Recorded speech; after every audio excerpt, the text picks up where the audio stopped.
Hello everyone. और जैसा कि आप सभी लोगों का एसएससी जीडी का सेकंड शिफ्ट का जो एग्ज़ाम था आज का आपका 10 फरवरी का, वो हो चुका है समाप्त। और मैं आपको बता दूं कि अभी मैं फर्स्ट शिफ्ट के मैक्सिमम क्वेश्चन जो है वो मैं टेलीग्राम चैनल पर डाल दूंगा, जैसा कि हमेशा हर शिफ्टों का डालता रहा हूँ। बाकी पीडीएफ वगैरह तो आपको बाद में मिलती ही रहती है।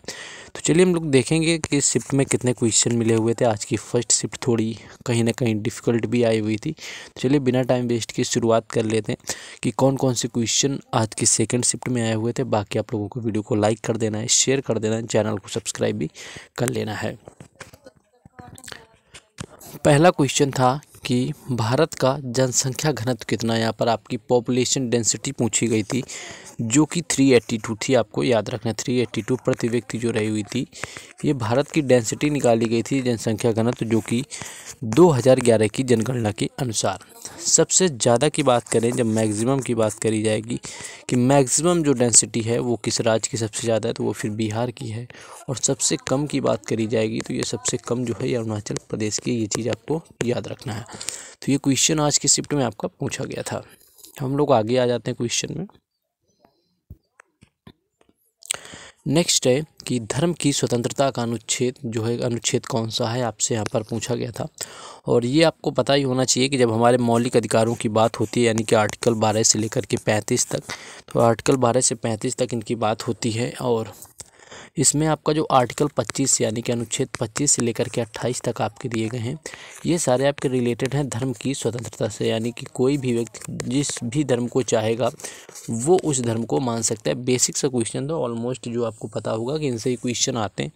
और जैसे धर्म की स्वतंत्रता का अनुच्छेद 25 से 28 हो जाता है, तो संविदा का अधिकार आपका 14 से 18 हो जाता है। इस चीज़ को भी याद रखना है, जो कि यहाँ पर पूछा जाता है। और 23 और 24 पूछते हैं कि आपका शोषण के विरुद्ध अधिकार, यानी कि जो शोषण के विरुद्ध अधिकार के आर्टिकल होते हैं वो आर्टिकल 23 और 24 में होते हैं। और ये सारे के सारे हमारे मौलिक अधिकारों के अंतर्गत आते हैं। नेक्स्ट था कि रोलिंग प्लान का मुख्य उद्देश्य क्या था। यानी कि जो योजना अवकाश है, हमारी पंचवर्षीय योजनाएं शुरू हुई, जिसमें कि कुल 12 पंचवर्षीय योजनाएं हुई। 1951 से शुरू हुई थी जाकर के, और 2017 में समाप्त हुई। यानी कि लास्ट वाली जो चली हुई थी वो 2012 से लेकर के 2017 तक चली हुई थी। तो इसको यहाँ पर याद रखना है। तो इसका जो उद्देश्य था वो जीडीपी को बढ़ाना रखा गया था। यानी कि जीडीपी को जो बढ़ाना है वो योजना अवकाश का मुख्य लक्ष्य रखा गया था।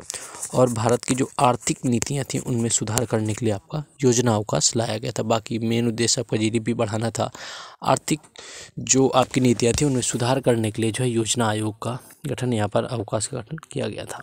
नेक्स्ट हम लोग आगे देखेंगे, लेकिन उससे पहले मैं बता दूं कि देखिए हर क्वेश्चंस की पीडीएफ, हर अपडेट आपको टेलीग्राम चैनल और व्हाट्सएप चैनल पर मिलती है, जिनके लिंक डिस्क्रिप्शन में दिए गए हैं। तो वहां से भी जाकर के सभी को जुड़ जाना है।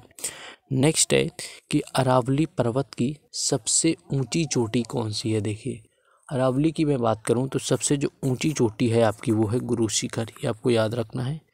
गुरु शिखर जो है ये आपकी सबसे ऊंची चोटी है आपकी अरावली पर्वत की। और यहाँ पर मैं बात करूँ दूसरी चीज़ों की, तो ये आपका याद रख सकते हैं कि जो दिलवाड़ा का जैन मंदिर भी कई बार पूछ लेते हैं। यानी कि दिलवाड़ा का जो मंदिर है वो जो गुरु शिखर की चोटी पर बना हुआ है वो किस धर्म से रिलेटेड है, तो ये जैन धर्म का है।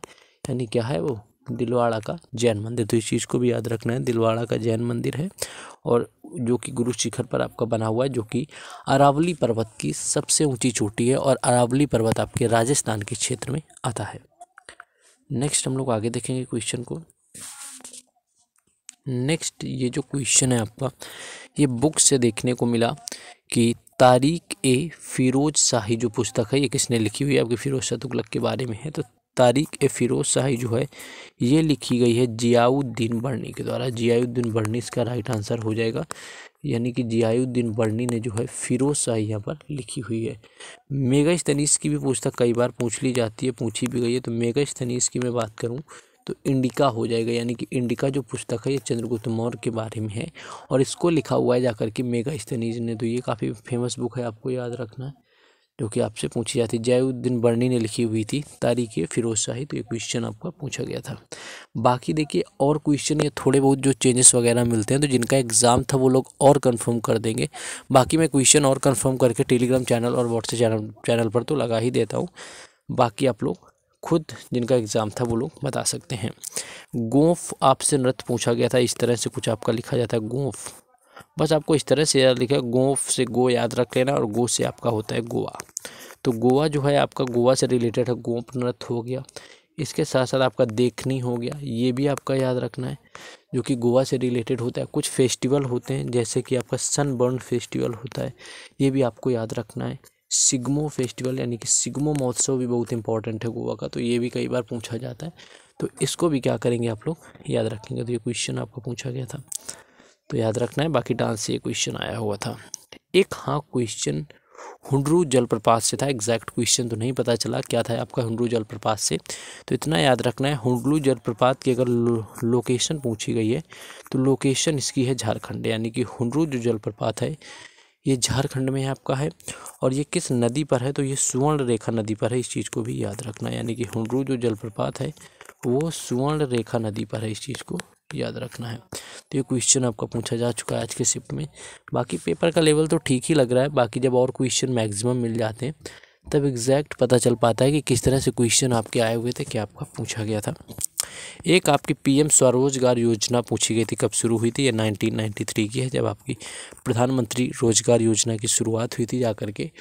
और ये शुरू हुई थी जाकर के 8वीं पंचवर्षीय योजना में। कई बार यही पूछ लेते हैं कि 8वीं पंचवर्षीय योजना में कौन सी योजना है आपकी, ये स्वरोजगार योजना किस पंचवर्षीय योजना में आई, तो ये आपकी 1999 में इसकी शुरुआत हुई थी। तो इतने ही क्वेश्चन अभी आए, मैक्सिमम तो मैं आपको डालूंगा। और इसमें क्या आपका आया हुआ था, रोलिंग प्लान से था। हाँ, आपका एक क्वेश्चन प्री कैरियोटिक और यूरी कैरियोटिक से आया हुआ था, आपको पता होगा, ये मैंने करवाया हुआ है एक बार जब मैं करवा रहा था जीडी वाले में।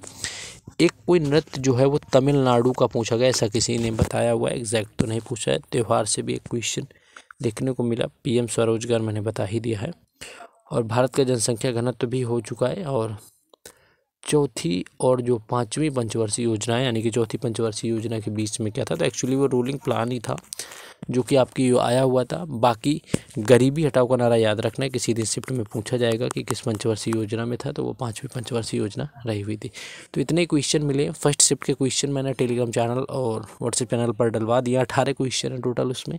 और इसके भी जब मैक्सिमम आ जाएंगे वहाँ पर मैं डलवा दूँगा। उससे जुड़ने के लिंक दोनों के डिस्क्रिप्शन में दिए गए हैं, तो वहाँ से जुड़िए। बाकी थोड़ा वीडियो को भी सपोर्ट करते रहिए, वीडियो को लाइक करेंगे, शेयर करेंगे, चैनल को सब्सक्राइब करेंगे तो थोड़ा हमें मोटिवेशन मिलेगा और हम लोग काम आगे करते रहेंगे। ऑलरेडी मैंने सारे शिफ्टों को ऑलमोस्ट वीडियो लगा रखे हैं, जो मैंने वीडियो नहीं करवाए हैं उनके क्वेश्चन मैंने आपको टेलीग्राम पर डाल रखे हैं, सारी PDF वगैरह। तो जाइए वहाँ से जुड़ जाइए, सपोर्ट करिए और आप अपनी तैयारी को बेहतर बनाएं। मिलते हैं नेक्स्ट वीडियो में। जय हिंद।